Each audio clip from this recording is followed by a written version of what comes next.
بسم اللہ الرحمن الرحیم۔ بسم اللہ الرحمن الرحیم۔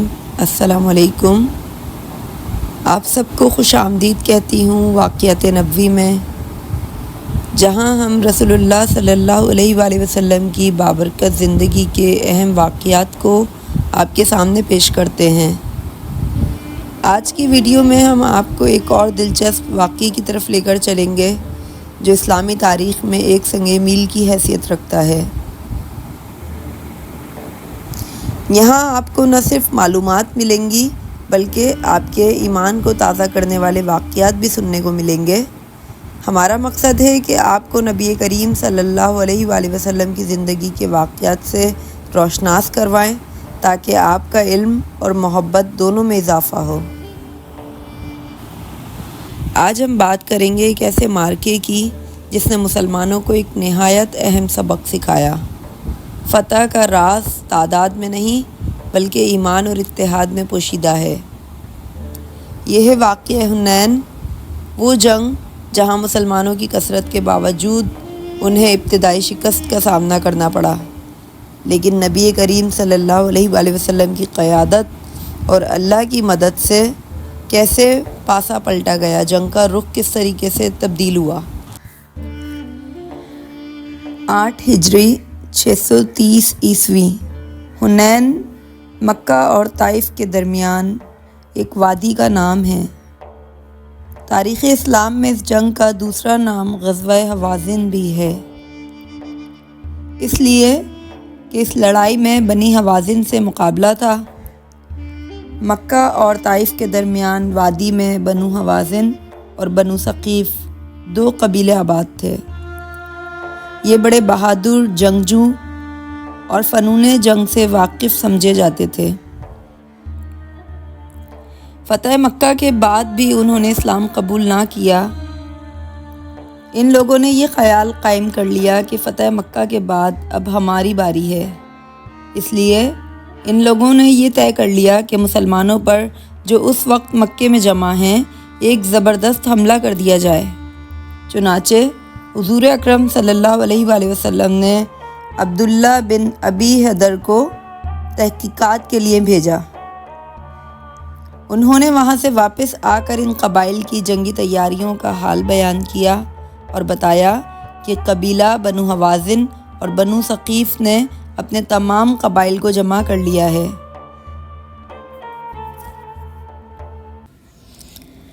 اور قبیلہ حوازن کا رئیس اعظم مالک بن عوف ان تمام افواج کا سپہ سالار ہے، اور 100 برس سے زائد عمر کا بوڑھا درید بن سم جو عرب کا مشہور شاعر اور مانا ہوا بہادر تھا بطور مشیر کے میدان میں لایا گیا ہے۔ اور یہ لوگ اپنی عورتوں، بچوں بلکہ جانوروں تک کو میدان جنگ میں لائے ہیں تاکہ کوئی سپاہی میدان سے بھاگنے کا خیال بھی نہ کر سکے۔ نبی کریم صلی اللہ علیہ وآلہ وسلم 8 ہجری میں 12,000 مجاہدین کے ساتھ ان کے مقابلے کو نکلے۔ ان میں 2,000 سے زائد نو مسلم اور چند غیر مسلم بھی شامل تھے۔ دشمنوں نے اسلامی لشکر کے قریب پہنچنے کی خبر سنی تو وادی حنین کی دونوں جانب کمینگاہوں سے ان زور کی تیر اندازی کی کہ مسلمان پریشان ہو گئے۔ مکے کے 9 مسلم افراد سب سے پہلے ہراساں ہو کر بھاگے۔ ان کو دیکھ کر مسلمان بھی منتشر ہونا شروع ہو گئے۔ حضور اکرم صلی اللہ علیہ وآلہ وسلم کے ساتھ چند جانثار صحابہ میدان میں رہ گئے اور بہادری سے لڑتے رہے۔ خود رسول اللہ صلی اللہ علیہ وآلہ وسلم تلوار ہاتھ میں لے کر رجز پڑھ رہے تھے۔ آپ کی ثابت قدمی اور شجاعت نے مسلمانوں کے حوصلے بلند کیے اور یہ مٹھی بھر آدمی دشمن کے سامنے ڈٹے رہے۔ حضور اکرم صلی اللہ علیہ وآلہ وسلم کے حکم سے حضرت عباس نے نام لے کے مہاجرین و انصار کو بلایا۔ اس آواز پر مسلمان حضور کے گرد اکٹھے ہو گئے اور اس شدت سے جنگ شروع ہوئی کہ لڑائی کا رنگ بدل گیا۔ کفار مقابلے کی تاب نہ لا سکے اور بھاگ نکلے۔ بنو ثقیف نے طائف کا رخ کیا، بنو حوازن اور طاس میں جمع ہوئے، لیکن مسلمانوں نے اوتاس میں انہیں شکست دی۔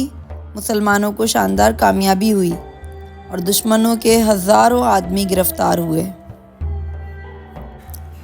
10,000 تو مہاجرین و انصار وغیرہ کا وہ لشکر تھا جو مدینے سے آپ کے ساتھ آیا تھا، اور 2,000 نو مسلم تھے جو فتح مکہ میں مسلمان ہوئے تھے۔ آپ صلی اللہ علیہ وآلہ وسلم نے یہ لشکر ساتھ لے کر شان و شوکت کے ساتھ حنین کا رخ کیا۔ اسلامی افواج کی کثرت اور اس کے جاہ و جلال کو دیکھ کر بے اختیار بعض صحابہ کی زبان سے یہ لفظ نکل گیا کہ آج بھلا ہم پر کون غالب آ سکتا ہے۔ لیکن خداوند عالم کو کچھ لوگوں کا اپنی فوجوں کی کثرت پر ناز کرنا پسند نہیں آیا۔ چنانچہ اس فخر و نازش کا یہ انجام ہوا کہ پہلے ہی حملے میں قبیلہ حوازن و ثقیف کے تیر اندازوں نے جو تیروں کی بارش کی اور ہزاروں کی تعداد میں تلواریں لے کر مسلمانوں پر ٹوٹ پڑے، تو وہ 2,000 نو مسلم اور کفار مکہ جو لشکر اسلام میں شامل ہو کر مکے سے آئے تھے بھاگ نکلے۔ ان لوگوں کی بھگدڑ کو دیکھ کر انصار و مہاجرین بھی پریشان ہو گئے۔ حضور تاجدار دو عالم صلی اللہ علیہ وآلہ وسلم کے پایہ استقامت میں بال برابر بھی لغزش نہیں آئی، بلکہ آپ صلی اللہ علیہ وآلہ وسلم اکیلے ایک لشکر بلکہ ایک عالم کائنات کا مجموعہ بنے ہوئے نہ صرف پہاڑ کی طرح ڈٹے رہے بلکہ اپنے سفید خچر پر سوار برابر آگے ہی بڑھتے رہے۔ اور آپ صلی اللہ علیہ وآلہ وسلم کی زبان مبارک پر یہ الفاظ جاری تھے جس کے معنی ہیں: میں نبی ہوں، یہ جھوٹ نہیں ہے، میں عبد المطلب کا بیٹا ہوں۔ اسی حالت میں آپ صلی اللہ علیہ وآلہ وسلم نے داہنی طرف دیکھ کر بلند آواز سے پکارا کہ یا معشر الانصار۔ فوراً آواز آئی کہ ہم حاضر ہیں یا رسول اللہ صلی اللہ علیہ وآلہ وسلم۔ پھر بائیں جانب رخ کر کے فرمایا کہ یا للمہاجرین۔ فوراً آواز آئی کہ ہم حاضر ہیں یا رسول اللہ۔ حضرت عباس رضی اللہ تعالیٰ عنہ چونکہ بہت ہی بلند آواز تھے، آپ صلی اللہ علیہ وآلہ وسلم نے ان کو حکم دیا کہ انصار و مہاجرین کو پکارو۔ انہوں نے جو یا معاشر الانصار اور یا للمہاجرین کا نعرہ مارا تو ایک دم تمام فوجیں پلٹ پڑیں اور لوگ اس قدر تیزی کے ساتھ دوڑ پڑے کہ جن لوگوں کے گھوڑے ازدحام کی وجہ سے نہ مڑ سکے، انہوں نے ہلکا ہونے کے لیے اپنی ذریں پھینک دیں اور گھوڑوں سے کود کود کر دوڑے اور کفار کے لشکر پر جھپٹ پڑے اور اس طرح جان بازی کے ساتھ لڑنے لگے کہ دم زدن میں جنگ کا پاسا پلٹ گیا۔ کفار بھاگ نکلے، کچھ قتل ہو گئے، جو رہ گئے گرفتار ہو گئے۔ قبیلہ ثقیف کی فوجیں بڑی بہادری کے ساتھ جم کر مسلمانوں سے لڑتی رہیں، یہاں تک کہ ان کے 70 بہادر کٹ گئے۔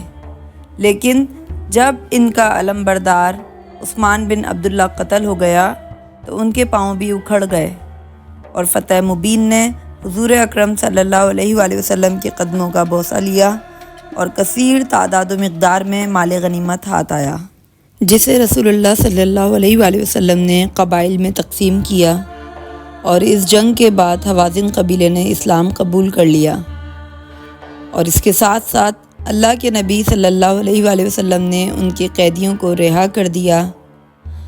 غزوہ حنین مسلمانوں کے لیے ایک یادگار معرکہ تھا جس نے اسلام کی سربلندی اور عرب قبائل پر مسلمانوں کی برتری کو مزید مستحکم کیا۔ نہ صرف قبائل عرب کے دلوں میں اسلام کی سربلندی کو مزید مضبوط کیا بلکہ اس بات کا بھی ثبوت دیا کہ اللہ کی مدد اور نبی اکرم صلی اللہ علیہ وآلہ وسلم کی قیادت میں مسلمان ہر مشکل کا سامنا کرنے کے قابل ہیں۔ اس جنگ نے مسلمانوں کو اس بات کی یاد دہانی کروائی کہ کامیابی ہمیشہ اللہ کی طرف سے ہے اور طاقت اور تعداد کی بنیاد پر فتح کا انحصار نہیں ہوتا۔ غزوہ حنین کے بعد قبائل حوازن کا اسلام قبول کرنا اور اس بات کی عکاسی کرتا ہے کہ اسلام کی دعوت نے دلوں کو جیت لیا، اور اس طرح اسلام کا پیغام مزید وسیع ہوا۔ غزوہ حنین کی یہ عظیم الشان داستان ہمیں یہ سبق دیتی ہے کہ کامیابی تعداد یا وسائل کی وجہ سے نہیں بلکہ اللہ پر مضبوط یقین اور نبی اکرم صلی اللہ علیہ وآلہ وسلم کی قیادت پر اعتماد سے حاصل ہوتی ہے۔ یہ واقعہ مسلمانوں کے لیے ایک اہم یاد دہانی ہے کہ اللہ کی مدد ہمیشہ ان کے ساتھ ہے جو ایمان، صبر اور عزم رکھتے ہیں۔ اس طرح کے مزید واقعات اور اسلامی تاریخ کی روشن مثالوں کے لیے ہمارے چینل واقعات نبوی کو سبسکرائب کریں اور اس ویڈیو کو لائک کریں اور شیئر کریں تاکہ یہ قیمتی معلومات دوسروں تک بھی پہنچ سکے۔ نیکسٹ ویڈیو میں انشاءاللہ ملتے ہیں، تب تک کے لیے اپنا خیال رکھیے گا، مجھے اور میری فیملی کو دعاؤں میں یاد رکھیے گا۔ اللہ تعالی ہم سب کا حامی و ناصر ہو۔ اللہ حافظ۔